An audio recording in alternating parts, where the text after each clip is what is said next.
Amigos de los tiempos, estamos de regreso, esta vez para hablar de lo que nos ha dejado la pandemia. 5 años que ya se dio inicio a esta cuarentena que fue prolongada a causa precisamente del COVID-19. Y vamos a conversar con el epidemiólogo Jerzy Mamani, quien nos va a hablar precisamente de varios aspectos. Doctor, muchas gracias como siempre por aceptar la invitación. Como siempre, agradecido por la cobertura y pues prestos para poder informar a nuestra población sobre un tema que, si bien ha ido disminuyendo la incidencia de casos, aún persiste en nuestro medio y también a nivel mundial y pues es justamente el mes de marzo donde se ha ido declarando la emergencia sanitaria internacional, luego de que en enero del 2020 se había declarado lo que es la alerta sanitaria, aun cuando esta enfermedad estaba siendo contenida en lo que es el sur de Asia y ya pues hasta la fecha han pasado 5 años desde aquel momento. Perfecto, doctor. Prácticamente media década que ya vivimos con este virus, con la presencia todavía circundando en nuestro país también. Para hacer una evaluación, doctor, ¿cuánto se ha avanzado en cuanto a cuidarse, a protegerse? ¿Y qué es lo que ha quedado pendiente, doctor? Bueno, a nivel de nuestro país, el año 2023 se levanta la alerta sanitaria o la emergencia sanitaria internacional. En ese mismo periodo que lo había hecho lo que es la Organización Mundial de la Salud, específicamente en el mes de mayo del 2023. En aquel entonces ya se había hecho una evaluación de lo que es toda esta emergencia sanitaria y claramente los indicadores comparativos con otros países, por ejemplo, a nivel de lo que es la región, mostraban que Bolivia tenía una baja incidencia en lo que es la o cobertura de vacunación en lo que es el COVID-19.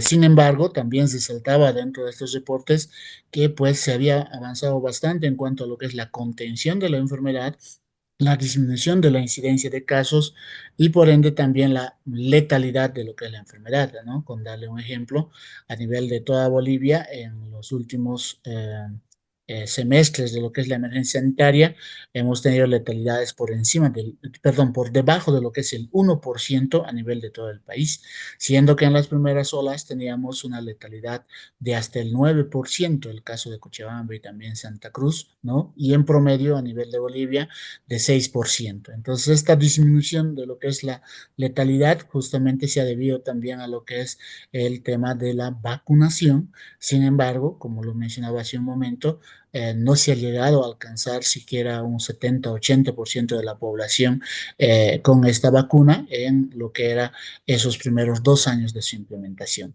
Ya el año pasado y también este año, esa situación ha ido cambiando un poco, ¿no? Las coberturas de vacunación y además esa inmunidad cruzada que también ha sido descrita en muchos países, es decir, tener la inmunidad por haber enfermado, pero a la vez luego haber recibido una dosis al menos de lo que es la vacuna contra el COVID, ha hecho que pues ya las nuevas olas que han ido viniendo hayan sido mucho más leves, ¿no? No solamente en lo que es la incidencia de casos, sino que la letalidad incluso ha sido inferior al 0,17%, ya siendo anecdótico prácticamente las muertes por COVID-19, ¿no? Sin embargo, aún existe. Recordemos que el año pasado, por ejemplo, se ha reportado casos de fallecidos por COVID-19 en nuestro país y en nuestro departamento, y frente a esto, pues debemos estar todavía atentos a poder controlarlo, contenerlo, y la mejor estrategia, como habíamos mencionado anteriormente, es la vacunación, y eso ha quedado demostrado por la disminución de las tasas de letalidad, no solamente en nuestro país, sino también a nivel mundial. Perfecto, doctor. Ha quedado también seguramente como enseñanza y como algo que ya viene a no ser extraño más bien, el uso del barbijo, el uso de estas medidas de bioseguridad ante cualquier síntoma respiratorio. Esto nos ha quedado como enseñanza. ¿Cree que vaya a ser permanente? Ya no es extraño ver a una persona con barbijo en la calle, por ejemplo. Bueno, el uso de lo que son las medidas de bioseguridad han sido la primera estrategia de contención de la enfermedad. Si bien no la elimina, sí nos evita una mayor propagación de la enfermedad y pues a nivel mundial se la ha ido utilizando. Otra ventaja que tiene el uso de estas medidas de bioseguridad, como el caso del barbijo, el lavado de manos continuo, el uso del alcohol gel como desinfectante, es que también nos protege frente a otras infecciones respiratorias agudas, ¿no? Caso aquellas infecciones de tipo bacteriana o viral que en nuestro medio también van circulando, como el caso de lo que es el H1N1 o también el virus sincitial respiratorio, que el año pasado ha provocado pues una elevación en la incidencia de casos en diferentes países, ¿no? No solamente el caso boliviano. Entonces, esta es una medida actualmente económica, ¿no?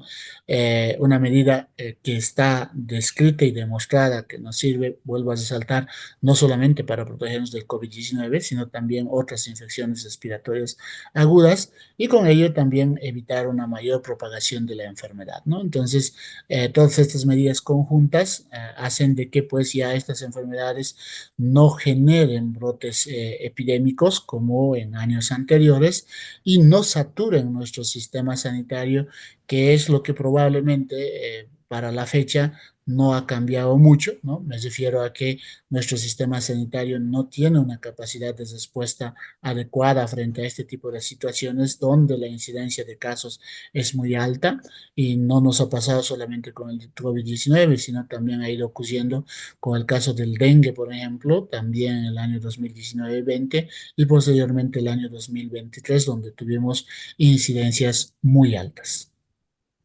Perfecto, doctor. ¿Qué cepas son las que persisten y las que están circulando predominantemente en el país?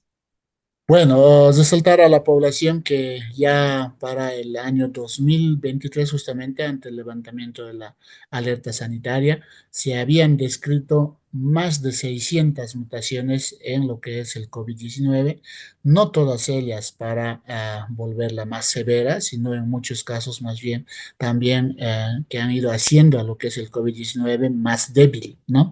Y dentro de este último, ya hasta el año pasado, se han continuado reportando nuevas subvariantes, pero del grupo de lo que es el Omicron, ¿no? Que en este momento continúa siendo dominante a nivel mundial, cuya virulencia ha ido aumentando, es decir, se va propagando más rápidamente, especialmente con lo que son las personas no inmunizadas, pero cuya patogenicidad, es decir, la severidad de los cuadros que ha ido desarrollando, han sido mucho menores, ¿no? Entre las personas que han desarrollado formas graves, el año pasado por lo menos, hemos tenido personas que no estaban inmunizadas o personas que tenían enfermedades de base, especialmente enfermedades crónicas, como el caso de la hipertensión arterial, diabetes mellitus o cáncer, ¿no? Entonces, son estos grupos poblacionales que se siguen priorizando. Recordemos que pues este año, en el mes de enero, se han ido recibiendo nuevas dosis de vacunas Pfizer a través de lo que es el mecanismo COVAX. Tenemos entendido que todavía muchos centros de salud continúan con este proceso de vacunación a nivel nacional, ¿no? Especialmente priorizando estos grupos poblacionales, ¿no? Adultos mayores, personas que viven con enfermedades de base anteriormente descritas, mujeres embarazadas y el personal de salud que se encuentra expuesto a altas cargas virales. Perfecto, doctor. Para ver el tema de la vacunación, se habló mucho de que el tiempo de, de trabajo para lograr esta vacuna anti-COVID fue muy corto y que había posibilidad de que hayan efectos adversos posteriormente y demás. ¿Cómo queda esto en la actualidad, doctora? ¿Hay más personas, desde su punto de vista, que apoyen la vacunación anti-COVID o hay más personas que la rechacen? Bueno, hay más personas que apoyan lo que es el proceso de inmunización por el COVID-19 por la evidencia que no se puede quitar, ¿no? Que habíamos mencionado, que es esta reducción de lo que es la letalidad por COVID-19 de valores tan altos. Muchos países han tenido letalidades igualmente superiores al 6% en lo que ha sido la primera ola, ¿no? Hacia lo que es menos del 0,10%, ¿no? En el año 2023-2024, por ejemplo, prácticamente la cantidad de fallecidos es anecdótico. Sin embargo, diferentes vacunas que han ido surgiendo, en el caso particular de Bolivia, por ejemplo, no estoy muy claro con el dato, pero son alrededor de 8 tipos de vacunas que se han utilizado, ¿no? Y junto con Paraguay somos los países que más variedad de vacunas se ha ido utilizando, y eso también a posterior se ha ido viendo que ha tenido un efecto positivo, en el sentido de que cuando habían mutaciones de lo que es el COVID-19, los anticuerpos que generaban nuestros cuerpos atacaban diferentes regiones del virus con el cual había sido desarrollado lo que son las vacunas, ¿no? Entonces, este proceso normalmente en muchas otras enfermedades demora bastante, ¿no? Puede demorar fácilmente entre 5 hasta más de 50 años, por ejemplo.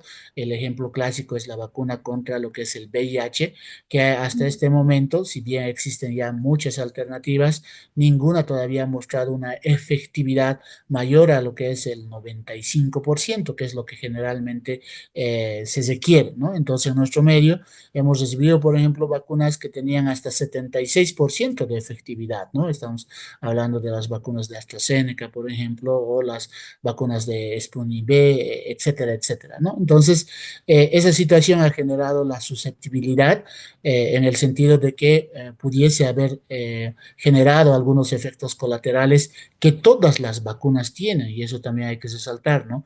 Y ha sido mucho más grave en aquellas personas que se han ido inmunizando habiendo salido recién de la enfermedad, porque obviamente esta carga antigénica que se administra con la vacuna exacerbaba lo que son los efectos colaterales, como el tema de lo que es la fiebre, el malestar general, dolores osteoarticulares, que son propios de la enfermedad, ¿no? Y eso ocurre también con cualquier otra vacuna. Hago un ejemplo muy simple. Si yo estoy resfriado en este momento, no me pueden vacunar, por ejemplo, contra el H1N1, porque la aplicación de esa vacuna puede exacerbar los síntomas que tengo de mi resfrío en este momento, ya sea que sea por ese mismo agente o por otro agente, ¿no? A pesar de todo lo anterior, la cantidad de población que ha ido rechazando la vacunación ha sido mucho menor.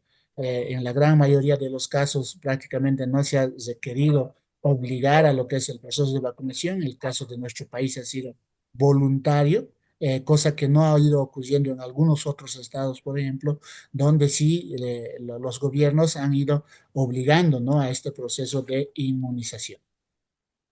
Ahora, doctor, ya para cerrar este tema de la vacunación, hace un momento mencionaba que en enero Bolivia recibió, mediante el mecanismo COVAX, vacunas de Pfizer.